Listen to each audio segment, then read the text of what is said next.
A selfless and caring mother of 3. She always thought about other people. She was just a bright light shining.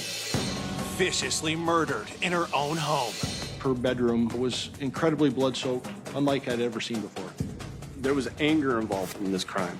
I remember just screaming. Investigators are sent down a rabbit hole of suspects. She didn't like him, she didn't trust him. It raised a red flag that there might be some sort of affair going on. She was jealous of her life, of what she had. There was clearly bad blood between them. Every lead appears to turn into a dead end. It just stalled. That was disheartening. Until a surprising witness comes forward. It was unbelievable. It was the break we were looking for. Exposing a killer no one saw coming. I was pretty shocked. I just remember being sick to my stomach.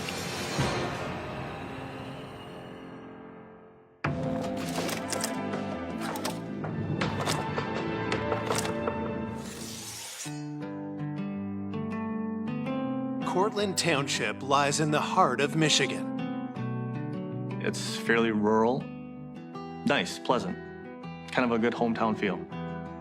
It's one of those areas that everybody gets along, and when you're driving by their house, they're waving at you, and it's just peaceful and quiet. This quaint community is stunned on Saturday, August 5th, 2006, when the Kent County Sheriff's Office receives a 911 call. Emergency. My daughter, we just found her in bed, and she's got a lash on her arm, and she's all bloody. Just before 5 o'clock, we received a call of a potential suicide at the Pagel residence. Officers are immediately dispatched to the home of 41-year-old Renee Pagel. We were met by Renee's stepmother and her father. They were both just in shock. Renee's father indicated that his daughter was in her bedroom. When I first walked into the bedroom, I observed Renee laying on the bed. I just remember seeing all the blood-soaked sheets, her shirt. There's blood on her face. It was obvious that Renee Pagel was deceased, and it wasn't a suicide. This was a homicide. Officers secure the scene as homicide detectives arrive to investigate. Her bedroom was incredibly blood-soaked, unlike I'd ever seen before. The bed was covered with blood. There was blood spatter on the walls, on the ceiling. She was stabbed multiple times. I was pretty shocked by the amount of wounds that she had. When I looked at her hand, I saw a large laceration almost in the middle of her hand to be, in my opinion, a defensive wound. Renee was in the fight for her life, but unfortunately she had lost. For detectives, the viciousness of the attack is a clue itself. It appears to us it's a crime of passion. Somebody has something against this victim, so much so that they want to brutalize this person as much as they possibly could. This was personal. Somebody went into that residence to murder Renee. Who in Renee's life would want to attack her and could be capable of such violence?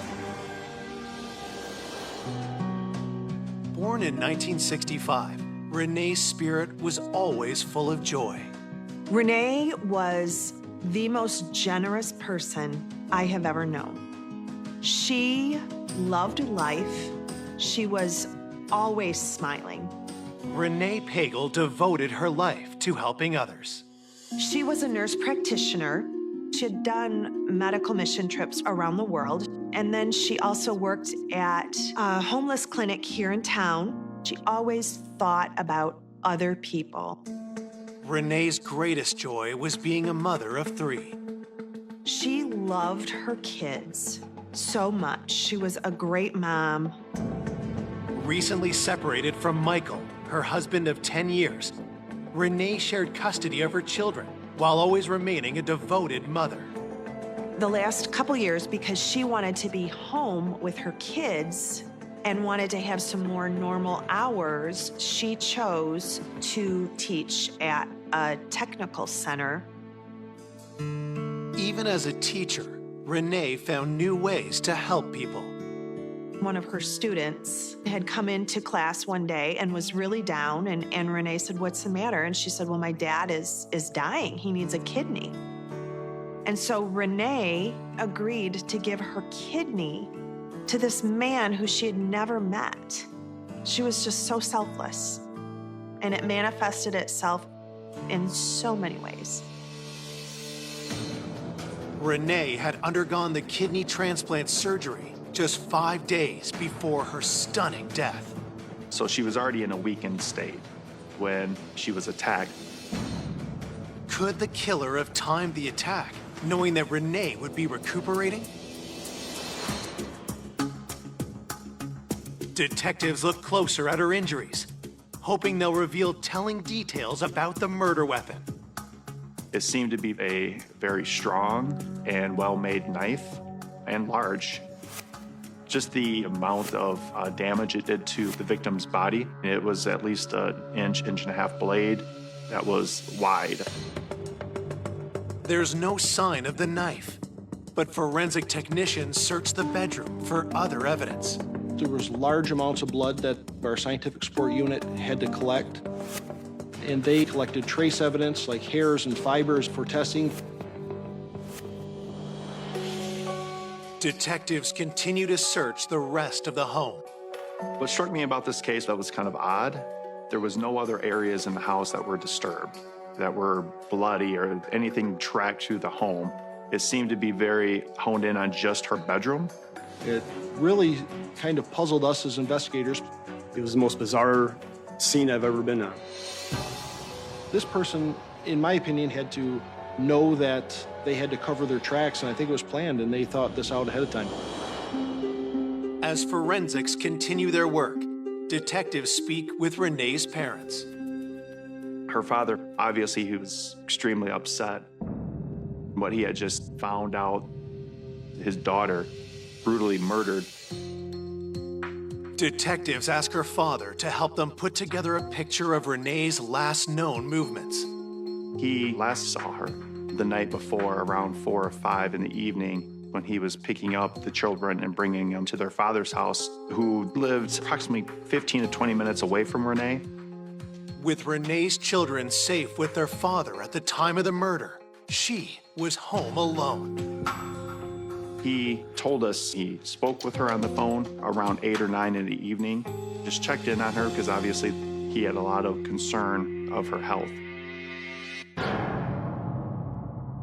Based on the state of the body, detectives believe Renee was murdered sometime between 11 p.m. and 6 a.m.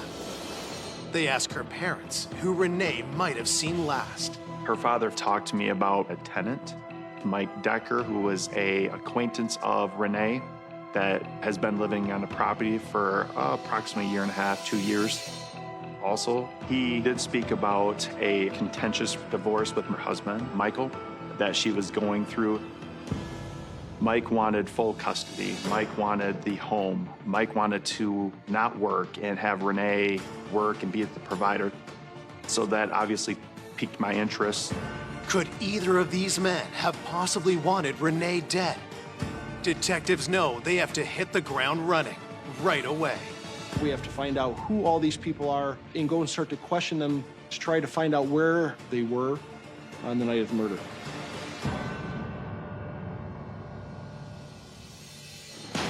Coming up, investigators uncover an ominous obsession. There was a lot of writings about his hatred for Renee. Alarming secrets. The ceiling had a hidden compartment.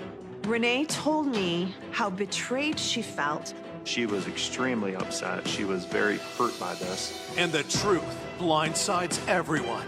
We've never had a break like this. It was, you're not gonna believe this. Just disbelief. I'm still reeling from that one.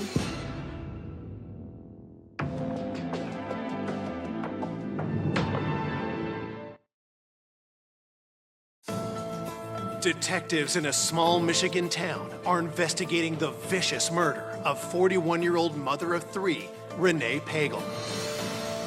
Police are looking into 2 possible suspects, her tenant and her estranged husband. They first turned their attention to Renee's ex, Michael Pagel. In the beginning, they seemed like your average all-American couple. She did tell me that she did love him. She wanted marriage in a family, and he was the opportunity. She looked at him, I think the words were the knight in shining armor.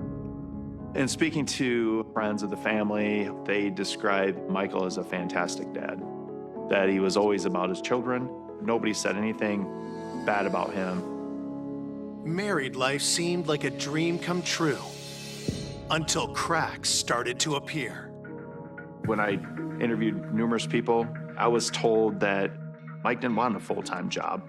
Mike wanted to be at home with the kids and let Renee do everything and support him. They were just having a lot of issues back and forth with one another. In early 2005, Mike abruptly surprised Renee with divorce papers. She was very shocked and just sickened to the core. There had been some turmoil in the past between them, but in her mind, things were actually getting better. They were kind of turning around, so she was blindsided by it. She said to me, he expected, I mean expected, the house, the kids, and $2,000 a month. In June 2006, just 7 weeks before she was murdered, Renee and Michael had their day in divorce court. When the judge ruled in her favor and said that she got the kids, she got the house, and he was going to have to get a better paying job, something flipped in him. Was Michael so angered by the ruling that he killed Renee in a furious rage? There were a lot of things that put him at the top of our list as a potential suspect that had killed Renee. Detectives go to question Michael. When we arrived at Mike's house, he was not there. His mother said that he should be back shortly. And I said, just want to get an idea of what were you guys doing last night? And she said, well, Mike had the kids. They were having a fortnight in the living room where Mike had set up some pillows and some blankets. Then she stated about 8 in the morning, she and Michael had a brief conversation and then they went about their day. So basically she was giving him an alibi that he was home all night with the kids. As police finish the interview with his mother, Michael arrives. I explained to him that something had happened to Renee and we would like to speak to you about this. When Michael was told that she had passed away, there was no reaction out of him. And immediately, without me even going any further, Michael reached into his wallet and gave me an attorney card and said, yeah, I've been told not to talk to the police. Here's my attorney. So I thought that was extremely odd that Michael didn't want to dig further into what happened to Renee.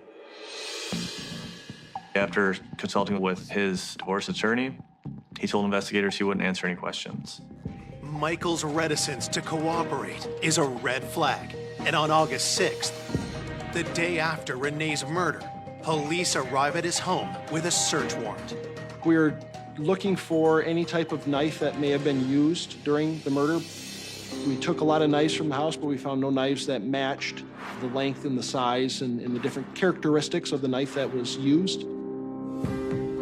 Police also collect hair samples and fingerprints from Michael. We wanted to get photos of his body to make sure that there was no cuts or anything on him. We wanted to look at clothing to see if there was any blood trace evidence anywhere. All the forensic evidence that we collected, we never found anything that was useful in our investigation. All the knives in his home were examined, and there was nothing to link them to this crime. We had no murder weapon. We had no real evidence. There was nothing. It was clean.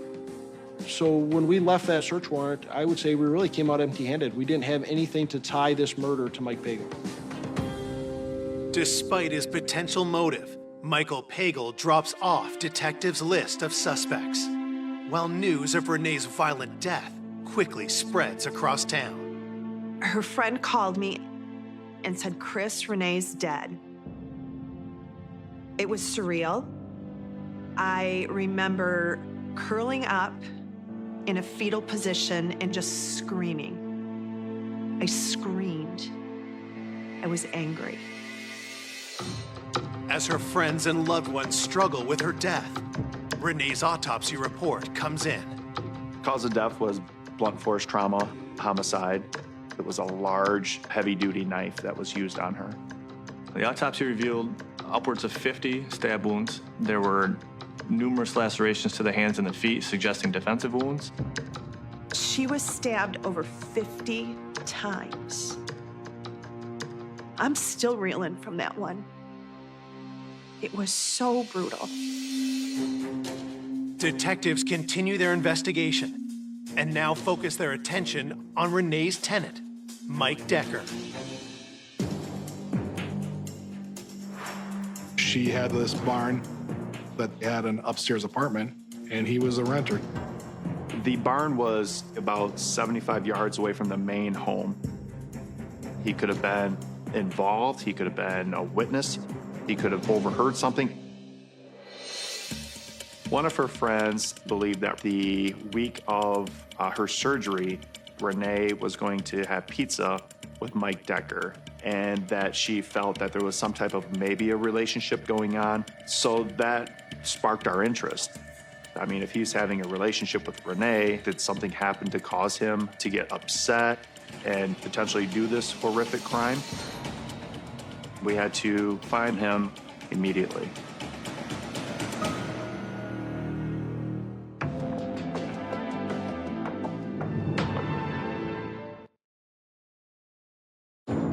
Two days into the investigation of Renee Pagel's murder, detectives have a possible suspect. Her tenant, Mike Decker, who's rumored to be romantically involved with Renee. Detectives interview Mike at his apartment on Renee's property. At first, I kind of thought loner, 30-year-old gentleman, unemployed, living above a barn. I thought that was kind of odd. When we were speaking to Mr. Decker, we asked him if he was having a relationship with Renee, romantic or whatnot. Mike said that the relationship is more of a friendship or a kindness thing, no romantic involvement. He denied having any dinner with Renee over the past week. He stated that it was actually a month or two before he suggested that they go out for pizza just as friends, but Renee had turned that down because she was busy. Police ask Mike Decker where he was on the night of the murder. He stated that he went into a local city to eat by himself, drove back probably between 8 or 9. When he arrived at home, he watches a little bit of TV and then goes to bed between 1 and 2 in the morning. Detectives ask him if he heard anything that night, especially after what they had found at the crime scene. We did locate a tire track and a footwear impression in Renee's driveway. He denied hearing anything from Renee's house. Mike tells police he didn't notice anything unusual the next morning either. He woke up in the morning around 9 or 10 and then went to meet with his family to go see a bike race. Part of the problem with Mike Decker's alibi, even though he was cooperative through this process, he was on the property when this murder happened. With no one to corroborate his alibi, police get a warrant to search Mike's apartment. We seized his pipe from his sink because we wanted to see if there was any blood or trace evidence in there, and then we found a couple of large knives. The evidence is rushed to the crime lab for analysis. The knives and the pipe forensically did not show anything. There were no signs of blood.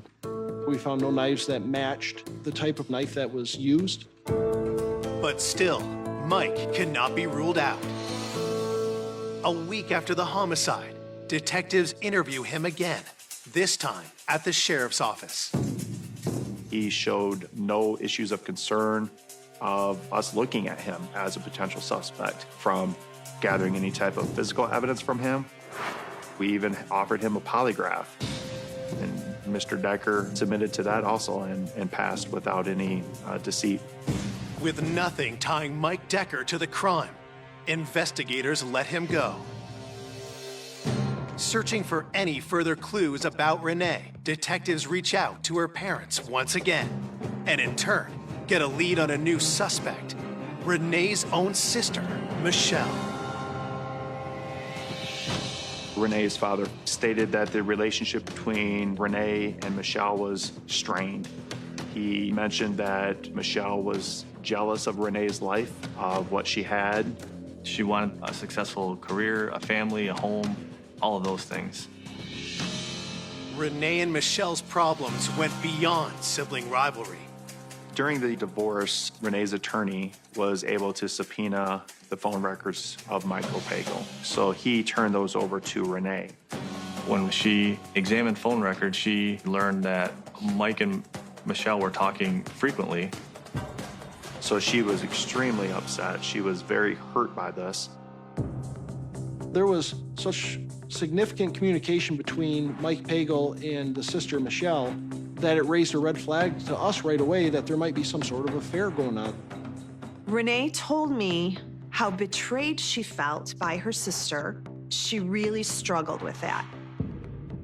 During the interviews with numerous people, it was mentioned that Michelle potentially was having a relationship with Michael. Once I learned that, it's obviously somebody we wanted to look at. Michelle is brought in for an interview. And though she says that she is saddened by her sister's death, her answers raise eyebrows with investigators. She didn't speak very highly of Renee. She was not happy at all the way that Renee was handling the divorce.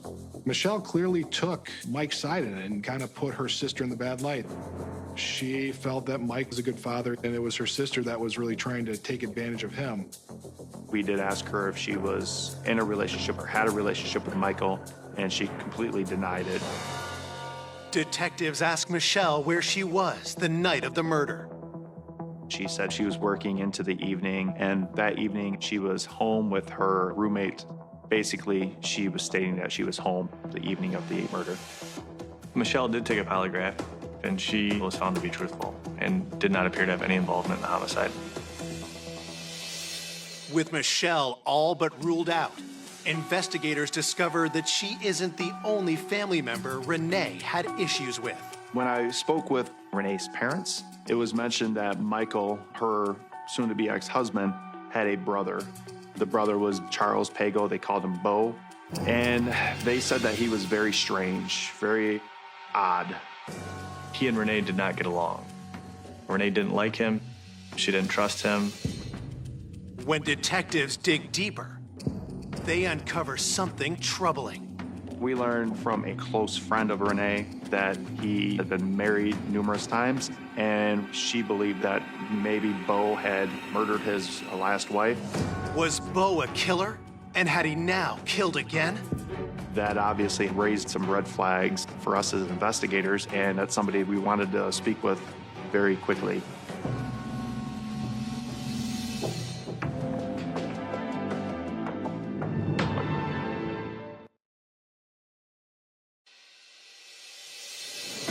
Detectives investigating the vicious stabbing of Renee Pagel are looking at her estranged husband's brother, Bo Pagel. Bo was married 3 times in the past, and one of his ex-wives died under suspicious circumstances. One of Renee's friends gives a statement to police claiming that she believed Bo may have killed his ex-wife. Obviously, what really sent us his way was the potential murder of his last wife, so that had our attention. Detectives must determine if Bo could actually be a killer. They look deeper into his background. Bo was a loner, lived at home with his mom. We learned that he was on-the-road trucker, and he traveled all over the country. He would be gone days at a time. Investigators also look closer at Bo and Renee's fractured relationship. There was clearly bad blood between him and Renee, dating back years, going back to the wedding. We found out that Bo refused to be in the wedding. He was going to be the best man. He did not like her, thought she was not good for Mike, and he didn't approve of it whatsoever. He was outspoken to Michael about even marrying Renee. And I think the relationship between Bo and Mike was really more of an estranged relationship for the 10 years that Mike and Renee were married. But after Renee and Michael's separation, everything changed. I do know that once Mike filed for divorce, he and Bo rekindled that relationship and became pretty close. Bo was, I believe, happy that Renee was now out of the picture and he could have his brother back. Could Bo have wanted Renee permanently out of Michael's life? Detectives bring him in for questioning. So we interviewed Bo, and he denied any knowledge of the murder, denied any involvement. Bo had said that through the week he was on the road trucking. He got home Thursday night. Bo's alibi was that he was essentially across the state. He had driven a route the day of the homicide. He had gotten back around 6 o'clock and had gone out with some friends for dinner. And then afterwards, he stated he went home, spoke to his daughter, and then went to bed. And then the next morning got up and went canoeing with his daughter. We contacted his work. We spoke to the family that he actually had dinner with that Friday evening to account for they were with him, what restaurant, until what time. It pretty much matched up. Though most of his story checks out, no one can confirm that Bo was at home at the time of Renee's murder. Needing more information, detectives reach out to Bo's daughter. We confirmed with her that they went on the canoe trip in the morning. Bo's daughter also puts to rest any suspicion that Bo was responsible for her mother's death. She gave us details about her mother that we didn't know. She was a diabetic, she had some blood sugar problems, and she really didn't care for going to the doctor. So she didn't seek the medical help that she needed, and that ultimately is what resulted in her death. She did not suspect Bo of doing anything. Though Bo's alibi isn't ironclad, there is nothing concrete to link him to Renee's murder, and he is released.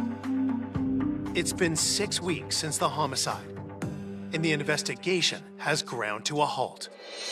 The reason that we were stuck is because there was no physical evidence that would help tie any one person to this crime. We looked at every person. The estranged husband, his brother, Bo, Renee's sister, and Renee's tenant. And there was nothing to link them to this crime.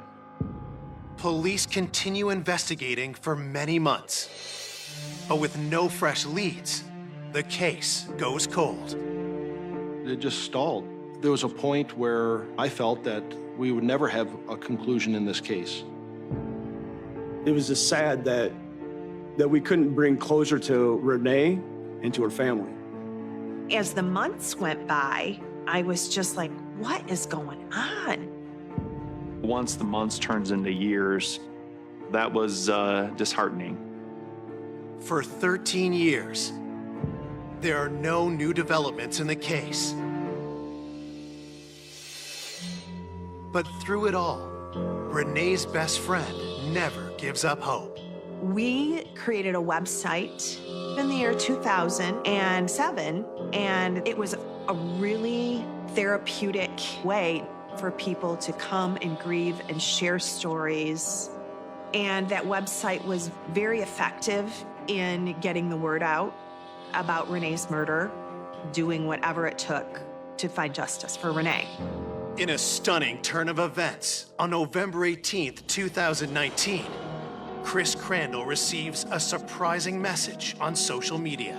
Mike's brother, Bo, sent me a friend request. And of course, I was very startled. And it was just after that I got a message from Bo. All of a sudden, after all these years, Bo wanted to talk.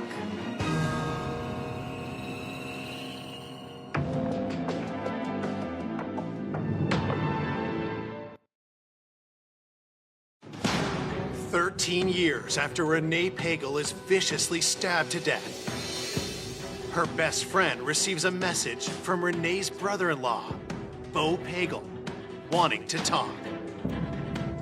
And of course, I called the police and let them know that Bo had contacted me. So we arranged to have the conversation between Chris and Bo recorded. As a former suspect in Renee's murder, was Bo about to confess? He called me clearly wanting to let it be known that Mike was losing it. Bo was afraid that he would be Mike's next victim. And I said to Bo, who do you think Mike's first victim was? And he danced around that and wouldn't answer it. And Bo said, I believe Mike will kill me. And it was then that I was entertaining the idea that Mike was not so innocent.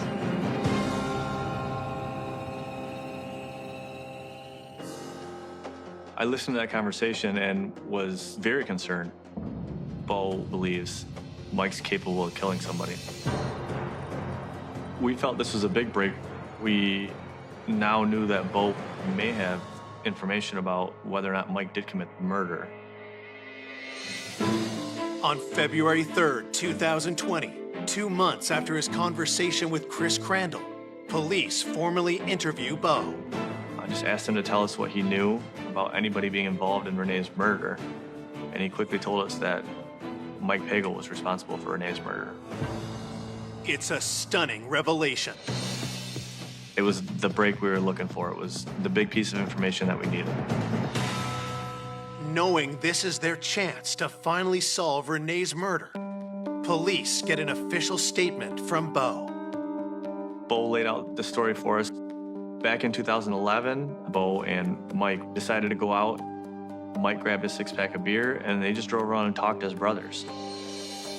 And they stopped over the top of one bridge over a small river, and in the midst of that conversation, Mike produced a bag, and inside the bag was a knife that was wrapped in a cloth, and Mike made the comment to Bo of, "This is how I finalized my divorce," which was a complete shock to Bo. And it immediately made Bo angry. He said, "I believed you for all these years, we've supported you, and come to find out you're the one responsible. I can't believe you would have done that." And I think this made Mike angry. He expected Bo to congratulate him. So the way Bo described it was out of frustration. Mike took the knife and threw it into the river. Bo described it as about a 12-inch long, bigger knife. And it appeared to be a very strong, sturdy knife. Investigators get Bo to show them exactly where Michael had thrown the knife. There was quite a bit of old metal, various pieces of cars and other things inside the river. And in my opinion, that wasn't a safe diving environment. We had to find another means to search the bottom of the river. Police wonder if they will be able to recover a knife that has been in the water for 9 years. Then, one of the detectives comes up with an idea. It's called a rare earth magnet. The magnet is something that I've had at home, and it just came to mind as an option for a way to search the watery area and to grab whatever metal pieces were on the bottom of the river. It was tremendously impressive for him to come up with his own homemade magnet device. And, he concocted his own fishing line and pulling it through the stream, which is remarkable. Police spend 3 days painstakingly dragging the riverbed with no success. So we were on our last few passes of the river, and I began pulling toward my side, and then it was, "You're not gonna believe this," just disbelief. The knife was stuck to the magnet, and it was exactly as Bo described. It was late in the day, I want to say 3 or 4 o'clock, and got the phone call. He got the knife. I'm like, no, are you kidding me? He got the knife, no. And this is the magnet and the knife exactly as we found it. It was awesome. It was everything you could hope for when you're investigating a case, to get that piece of evidence that you know you need, that you really weren't sure if it was going to be there, but there it is. Police now need to confirm if the knife found matches the knife used in Renee Pagel's murder. We brought it down to the medical examiner's office. They viewed it and instantly said, absolutely. It's consistent with the injuries that are on Renee's body. We were very confident we had the murder weapon. Unbelievable. We've never had a break like this. We got the needle in the haystack by finding the knife, and now we had a murder weapon that backed up what a witness said. It allowed us to validate Bo's statement that that knife was thrown in that water by Mike Pagel. On February 6th, 2020, 13 years after Renee's death, Michael Pagel is officially charged with her murder. So this case was going to hinge a lot on the testimony of Bo, but it's still circumstantial evidence. And is the jury going to believe him or not? In the midst of that, the defense attorneys asked if we would consider a plea offer. When someone asks for a plea, it usually means that they're willing to tell the truth. And in this case, that was one of the conditions, is we wanted to hear the truth as part of the plea agreement. The prosecution agrees to a plea deal of second-degree murder and a minimum of 25 years in prison. We wanted to get a term of years to make sure he was old enough that he would never harm anyone again. On May 20th, 2020, 55-year-old Michael Pagel agrees to plead guilty to second-degree murder, avoiding a trial by jury. But at his plea hearing, Michael suddenly turns the case on its head. It was unbelievable. And I just remember being sick to my stomach.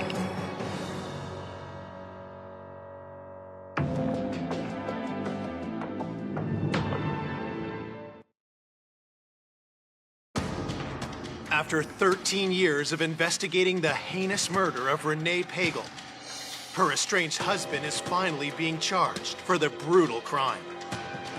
But at his plea hearing, Michael makes an admission that takes everyone by surprise. I hired my brother, Charles Pagel, to kill Renee Pagel. Charles Pagel murdered Renee Pagel. We were all absolutely shocked when he said that his brother did this. Mike maintained the fact that Bo was the one responsible. He admitted that he had orchestrated it and that he had planned it, but insisted that Bo was the one that actually did the stabbing, which was a complete shock to us. We had investigated and we found no evidence, nothing to directly tie Bo Pagel to this murder. Had Bo been hiding his involvement all along? While detectives take another look at him, they also dig for more evidence against Michael. And after several searches of his home, they make a surprising discovery. At Mike's house, we found the ceiling had a hidden compartment. When we took this down, we found 3 hard drives in this hidden compartment. Investigators spend time decoding the contents of Michael's hard drives, and what they find is chilling. In those hard drives, there was journaling. I would call it strange. It appeared to be written by almost 2 different personalities, one that would talk back and forth to the other. He talked about planning to divorce, how much he hated her. There was a lot of writings about his dislike and his hatred for Renee. Then, weeks later, police track down a crucial witness. We uncovered a friend who had said that he had gifted a knife to Michael that was substantially similar to the one that was actually found. And he admitted that he gave it to Mike as a gift, and it was delivered directly to Mike Pagel.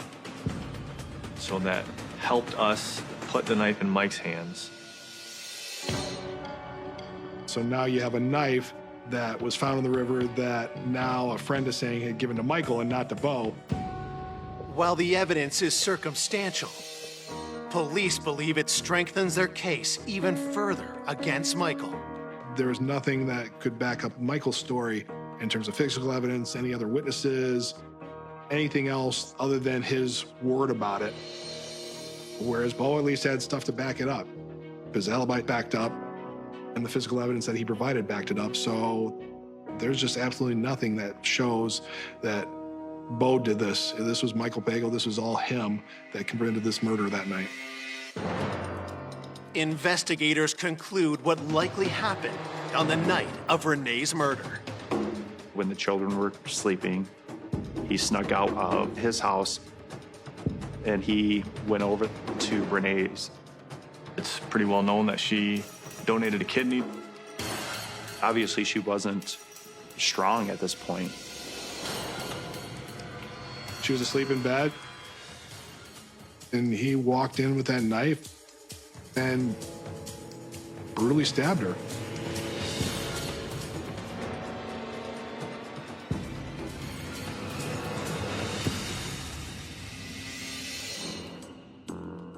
I believe that Mike no doubt planned this out. There's no way you leave a crime scene that clean and it's not carefully planned. How he absolutely didn't leave a blood drop, a fingerprint, a mark, any physical evidence. Bo tells us about Mike commenting that he had worn coveralls and galoshes. So he had taken precaution to not get his clothes bloody, and that he had removed those items and then put them in a garbage bag and left. And that the clothes were later burned. He's not a stupid man. He knew enough to cover his tracks. He went in there purposely. He had an intent, he had a purpose, and he went in there to kill her, and he did. There was anger involved in this crime. This was evil. But why would Michael kill Renee? I believe Mike Pagel was very upset with the way the divorce was proceeding, that he didn't get sole custody of the children, that he didn't get the family home. Things just weren't going his way. He's got motive, and if anybody's got rage, it's the about-to-be ex-husband who's not getting what he wanted. I think that the writing was on the wall for him that this was the end. On October 5th, 2020, Michael Pagel is sentenced to 25 to 50 years in prison. I never thought it would take 14 years to bring justice to Renee and to her family. But, you know, you always had in the back of your mind that justice would be served. It was incredible exhilaration, and I do believe that the information that I provided and the passion that I poured into this did help. Renee's loved ones will always be inspired by her memory. The friendship that we had was deep. It was eternal.